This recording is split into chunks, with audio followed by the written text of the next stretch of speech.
नमः शिवाय। आज हम बहुत इम्पोर्टेंट टॉपिक पे बात करेंगे। जो क्वेश्चंस बहुत लोगों के होते हैं, पर उससे पहले हम थोड़े बेसिक्स को डिस्कस करते हैं। अब नाम जप आप दो तरह से करते हैं। एक होता है वाचिक जाप, जो आप बोल बोल कर करते हैं, और दूसरा है जो आप अपने मन मन में नाम ले रहे हैं। और इसे करने के भी दो तरीके हैं, चाहे कोई भी नाम जप हो, या तो आप उसे एक जगह पर बैठकर करेंगे, एक तरह से उसको साधना करते हुए करेंगे, या दूसरा नाम जप है जो आप चलते फिरते अपना कोई भी दिनचर्या का कार्य करते हुए करेंगे।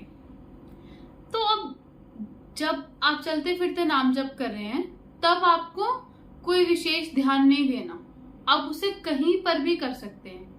पर जब आप बैठकर नाम जप कर रहे हैं कहीं पे, तो उसमें एक बहुत इम्पॉर्टेंट क्वेश्चन है जो बहुत से लोगों ने मुझसे पूछा भी था। क्या है वो इम्पॉर्टेंट क्वेश्चन? कि आप कैसे वो नाम जप करें, कौन से आसन पर बैठकर करें। तो हम आज इस वीडियो में वही डिस्कस करेंगे कि कौन कौन से आसन का प्रयोग आपको नहीं करना, कौन कौन से आसन का प्रयोग आपको करना है, क्या उसके नुकसान हो सकते हैं, आसन को इस्तेमाल करने के क्या फायदे हो सकते हैं। अब सबसे पहले तो हम सबसे पहले डिस्कस करेंगे कुछ ऐसे आसनों के बारे में जो आपको यूज नहीं करने। आपको बांस का आसन नहीं प्रयोग करना। बांस का आसन प्रयोग करने से दरिद्रता आती है। आपको वो कितना भी इजीली मिल रहा है, कितने भी अफोर्डेबल रेट पे मिल रहा है, अगर आप अपनी साधना को अच्छा बनाना चाहते हैं तो बांस के आसन का प्रयोग नहीं करना आपको। उसके साथ साथ आपको लकड़ी के आसन का प्रयोग नहीं करना। लकड़ी के आसन का प्रयोग करने से जो आपका लक फैक्टर है, जिससे हम बोलते हैं ना, हमारा लक जो है हमें बहुत जगह बचाता है, बहुत जगह से हम मुसीबतों से निकल के आए हैं, वो जो फैक्टर है वो लकड़ी के आसन पर अगर बैठकर आप साधना करते हैं, नाम जप करते हैं, तो वो जो आपका लक फैक्टर है वो कम हो जाएगा। और अब मैंने बहुत सारे लोगों को देखा है, वो जब भी कोई सिंपल पूजा करने जाते हैं, नाम जप करने जाते हैं, इवन दो माला जाप भी करने जाते हैं, तो वो यूं ही जमीन पर बैठकर नाम जप स्टार्ट कर देते हैं। मित्रों, ऐसा नहीं करना। आप जब भी कोई साधना करते हैं, कोई पूजा करते हैं, तो एनर्जी जनरेट होती है, और जो अर्थ है वो आपकी एनर्जी को एब्जॉर्ब करता है। तो जब आपने साधना करके एक एनर्जी जनरेट किया और अर्थ उस एनर्जी को एब्जॉर्ब कर लेगा, तो आपको उस साधना का जितना फल मिलना चाहिए उतना फल नहीं मिलेगा। अब इसमें आपको बहुत सिंपल स्टेप ऐड करना है। आपको खाली जमीन में नहीं बैठना, आसन का प्रयोग करना है। अब जब मैंने आपको बता दिया कि आपको आसन का प्रयोग करना है, तो अब हम इस पर चलते हैं कि कौन से आसन का प्रयोग करना है, कौन से आसन का प्रयोग करने से आपको ज्यादा से ज्यादा उस चीज का फायदा मिलेगा, उस चीज का लाभ मिलेगा। आप कोई नाम जप, साधना, कोई माला जाप कर रहे हैं, कोई पूजा कर रहे हैं, तो उसके लिए दो टाइप के आसन हैं जो आपको ज्यादा से ज्यादा यूज करने चाहिए। उसमें जो फर्स्ट टाइप है वो है कुशा का आसन। अब कुशा जो है वो थोड़ा सा इजीली अवेलेबल नहीं होती, इसलिए अगर आपको कुशा का आसन मिल रहा है तो आप 100% उसको ही फर्स्ट प्रेफरेंस दीजिए। चाहे फिर आपको वो ऑनलाइन मिले, या आपके घर के पास दुकान में मिले, या आपका कोई ऐसा नोन है जो आपको वो कहीं से लाकर प्रोवाइड कर सके, तो आप कुशा के आसन को नंबर 1 प्रेफरेंस दे सकते हैं। पर अगर आपको कुशा का आसन नहीं मिल रहा, तो दूसरा ऐसा कौन सा मटेरियल है जिसका आसन आपको यूज करना चाहिए, वो है ऊन। ऊन का आसन, या जिसे हम बोलते हैं कंबल का आसन जो बनाया होता है, वो बहुत ज़्यादा अच्छा है आपकी साधना के लिए, क्योंकि वो मटेरियल सबसे ज़्यादा एनर्जी को एब्जॉर्ब कर सकता है। जब आप ऊन का आसन प्रयोग करते हैं, वो उसके लिए सबसे पहले तो आपको वो इजीली अवेलेबल होगा और बहुत ही आप कम दाम में भी उसको ले सकते हैं। तो जो भक्त हैं या जो अभी खुद मतलब डिपेंड है किसी पे या बहुत ज़्यादा खर्चा नहीं कर सकते आसन लेने पे, उनके लिए परफेक्ट चॉइस है ऊन का आसन। अब हमने डिस्कस कर लिया कि कौन सा मटेरियल हमें यूज करना है। अब उसमें बहुत से लोगों का एक और क्वेश्चन भी है कि क्या कोई स्पेसिफिक कलर है जिसको यूज करने से साधना में हमें ज्यादा बेनिफिट मिलेगा, या कौन सा कलर हम कौन से तरह की साधना के लिए यूज कर सकते हैं। तो बिल्कुल है। सबसे पहले तो लोग ज्यादातर जो साधना करते हैं, मैं उस कैटेगरी में आपको बता रही हूँ।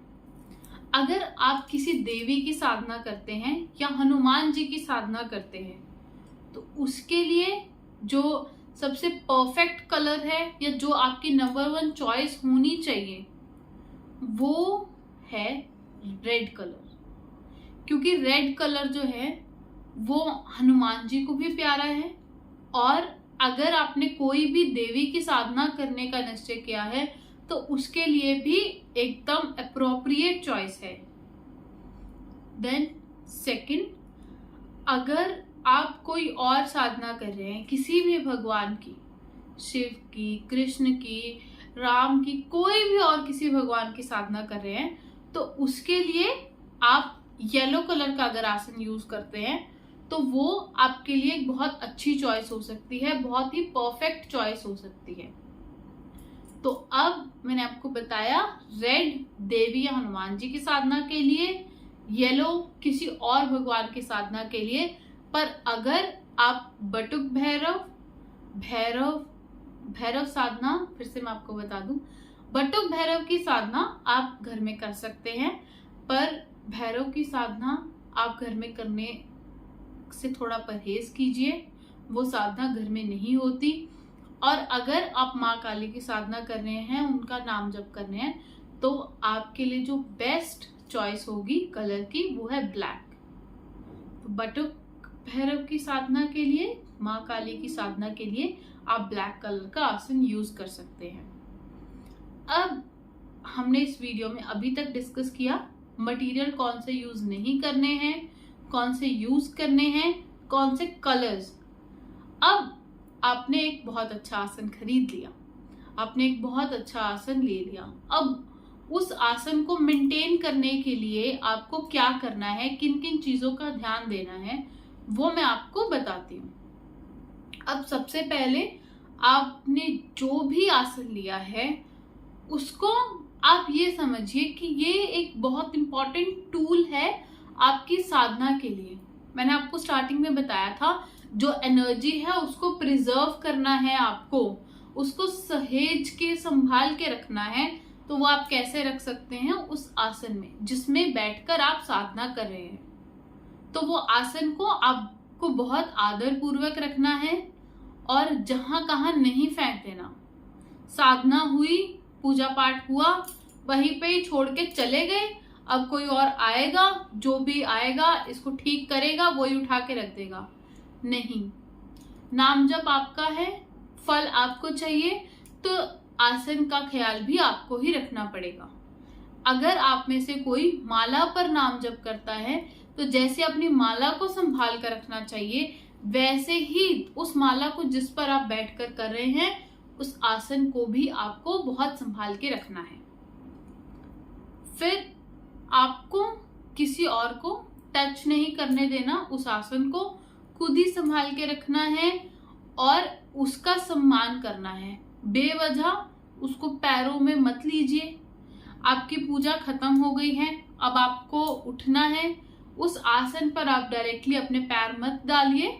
जब आपकी साधना खत्म हो चुकी है तब उसको फोल्ड करके साइड पे रखिए, या जैसे आप अपनी माला को जहां पर भी एक अच्छी अप्रोप्रिएट प्लेस पर रख रहे हैं वहीं पर ही संभाल के अपना आसन भी रखिए।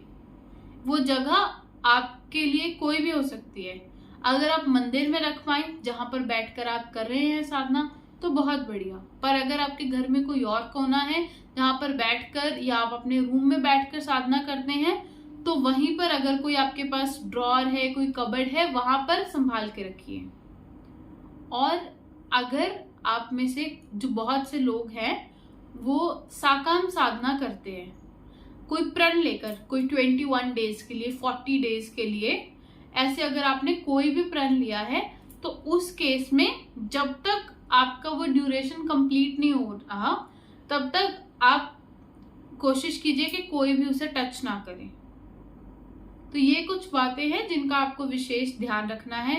और अगर हो सके तो जैसे हम जगह को शुद्ध करके बैठते हैं कोई भी पूजा करने से पहले, तो वैसे ही अगर आप थोड़ा सा पानी डालकर उसे शुद्ध करके बैठे उस जगह को तो वो भी आपके लिए बहुत अच्छा होगा। फिर उस पे आसन बिछाइए। तो ये कुछ चीजें हैं जिनका आपको विशेष ध्यान रखना है अपनी साधना को करते हुए। और अगर आपके इससे जुड़े हुए कोई भी क्वेश्चंस हैं तो वो आप कमेंट बॉक्स में डालिए। इस वीडियो को ज्यादा से ज्यादा प्यार दीजिए, चैनल को सब्सक्राइब कीजिए, लाइक कीजिए और जो भी ऐसे क्वेश्चंस का आंसर चाहते हैं उनको ये वीडियो शेयर कीजिए। हर हर महादेव। जय हिंद, जय भारत।